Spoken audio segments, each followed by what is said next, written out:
ತಪಸ್ವಿನೋ ದಾನಪರಾ ಯಶಸ್ವಿನೋ ಮನಸ್ವಿನೋ ಮಂತ್ರವಿದಸ್ಸು ಮಂಗಲಾಃ ಕ್ಷೇಮಂ ನ ವಿಂದಂತಿ ವಿನಾಯ ದರ್ಪಣಂ ತಸ್ಮೈ ಸುಭದ್ರ ಶ್ರವಸೇ ನಮೋ ನಮಃ. ರಾಘವೇಂದ್ರ ಸ್ವಾಮಿಗಳವರು ಪೂರ್ವಾಶ್ರಮದಲ್ಲಿ ಅನೇಕ ಒಂದು ಪವಾಡವೇ ನಡೆದು ಹೋತು ನೋಡ್ರಿ. ತಾವು ಉಪವಾಸ ಇದ್ದಾಗ ಇದು ದೇವರಿಗೆ ಗೊತ್ತಾಗ್ತದೆ. ಬೇರೆಯವರಿಗೆ ಮೋಸ ಮಾಡಬಹುದು, ಅದು ದೇವರಿಗೆ ಮೋಸ ಮಾಡಲಿಕ್ಕಾಗೋದಿಲ್ಲ. ದೇವರು ಇವರು ಉಪವಾಸ ಇದ್ದಾನಂತ ತಿಳಿದುಕೊಂಡು ಅಕ್ಕಿ ಬೇಳೆ ಕೊಟ್ಟಂತ ಕಥೆ ಇದು. ಒಬ್ಬ ತಿರುಪತಿಯ ಭಕ್ತ ತಿರುಪತಿಗೆ ಹೋಗಿ ಪ್ರಾರ್ಥನೆ ಮಾಡಿಕೊಂಡ ಅಂತ, ದೇವರೇ ನನಗೆ ಎಲ್ಲ ಕೆಲಸ ಆಗಲಿ ಅಂತ. 3 ತಿಂಗಳದೊಳಗೆ ಎಲ್ಲ ಕೆಲಸ ಆಯ್ತು. ಅವ ತಿರುಪತಿಗೆ ಪುನಃ ಬರ್ತೀನಿ ಅಂತ ಬೇಡ್ಕೊಂಡಿದ್ದ. 1 ವರ್ಷ ಆತ, 2 ವರ್ಷ ಆತ, ಬರಲೇ ಇಲ್ಲ ಮಹಾರಾಯ. ಎಲ್ಲ ಕೆಲಸ ಆದಮೇಲೆ ದೇವರನ್ನ ಮರಿತೀವ್ರಿ.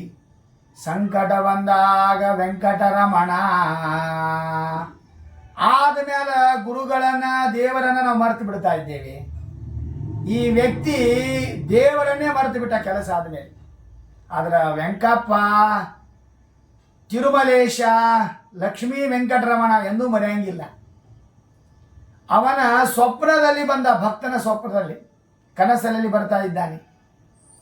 ನೀನು ತಿರುಪತಿಗೆ ಬಂದು ಕಾಣಿಕೆ ಕೊಡ್ತೀನಿ ಅಂತ ಬೇಡಿಕೊಂಡಿದ್ದಿ, ಅದಕ್ಕೆ ಬಂದಿಲ್ಲ ಅಂದಾಗ ತಪ್ಪಾಯಿತು ಅಂತ ಬೇಡಿಕೊಂಡು ನಾಳೆ ಬರ್ತೀನಿ ಅಂತ ಅಂದಾಗ ವೆಂಕಪ್ಪ ಹೇಳಿದ, ತಿರುಮಲಕ್ಕೆ ಬರಬೇಡಪ್ಪ ನೀನು. ನನ್ನ ಭಕ್ತ ಅಲ್ಲಿದ್ದಾನ ವೆಂಕಟನಾಥ, ಅಲ್ಲಿ ಹೋಗಿ ಅಕ್ಕಿ ಬ್ಯಾಳಿ ಎಲ್ಲ ಕೊಡು, 1 ವರ್ಷ ಆಗೋ ತನಕ ನೀ ಕೊಟ್ಟಿ ಅಂದ್ರೆ ಅವನ ಸಂತೋಷ ಆಗ್ತಾ ಅಂತ. ಮಾರನೇ ದಿನ ಅವನ ಮನೆ ಹುಡುಕೋತ ಹೋಗಿ ಅಕ್ಕಿ ಬ್ಯಾಳೆ ಒಂದು ವರ್ಷ ಆಗುವ ತನಕ ಎಲ್ಲ ಪದಾರ್ಥವನ್ನ ಕೊಟ್ಟ.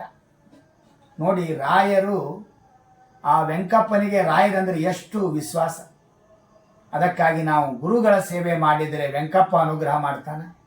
ಆ ವೆಂಕಪ್ಪನ ಸೇವಾ ಮಾಡಿದರೆ ವೆಂಕಪ್ಪ ಗುರುಗಳ ಮುಖಾಂತರವಾಗಿ ನಮಗೆಲ್ಲ ಕೆಲಸಗಳಾಗ್ತವೆ. ಅದಕ್ಕಾಗಿ ಆ ಪರಮ ಭಕ್ತನಾದ ಒಂದು ಕಥೆ ಇದು.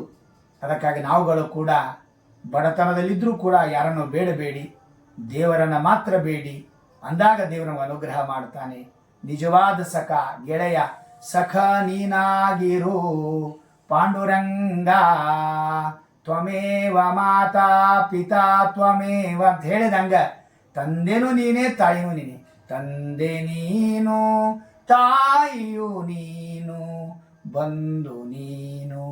ಹಿಂಗ ರಾಯರು ಆ ವೆಂಕಟನಾಥ ತಂದೆ ತಾಯಿ ಎಲ್ಲ ನೀನಿ ಅಂತ ದೇವರಲ್ಲಿ ವಿಶ್ವಾಸ ಮಾಡಿದ್ರು. ದೇವರು ಅವರಿಗೆಲ್ಲ ಪದಾರ್ಥವನ್ನು ಕೊಟ್ಟರು. ಅದಕ್ಕಾಗಿ ಹೇಳ್ತಾ ಇದ್ದಾರೆ, ಕ್ಷೇಮಂ ನ ವಿಂದಂತಿ ವಿನಾಯ ದರ್ಪಣಂ ಕ್ಷೇಮಂ ವಿದಾಸ್ಯತಿ ಸನೋ ಭಗವಾನ್ ತ್ರಿದೀಶ. ದೇವರೇ ನಮ್ಮನ್ನು ರಕ್ಷಣೆ ಮಾಡ್ತಾನೆ, ಇನ್ಯಾರು ರಕ್ಷಣೆ ಮಾಡೋದಿಲ್ಲ. ಅದಕ್ಕಾಗಿ ದೇವರನ್ನ ಬೇಡಿಕೊಳ್ಳ್ರಿ, ದೇವರ ಹತ್ರ ಪ್ರಾರ್ಥನೆ ಮಾಡಿಕೊಳ್ಳ್ರಿ, ಅದು ಗುರುಗಳ ದ್ವಾರ ಪ್ರಾರ್ಥನೆ ಮಾಡಿಕೊಳ್ಳ್ರಿ, ನಿಮ್ಮ ಕೆಲಸ ಆಗ್ತದೆ. ಇಷ್ಟೇ ಸಾಕು. ಶ್ರೀಕೃಷ್ಣ ಅರ್ಪಣಮಸ್ತು.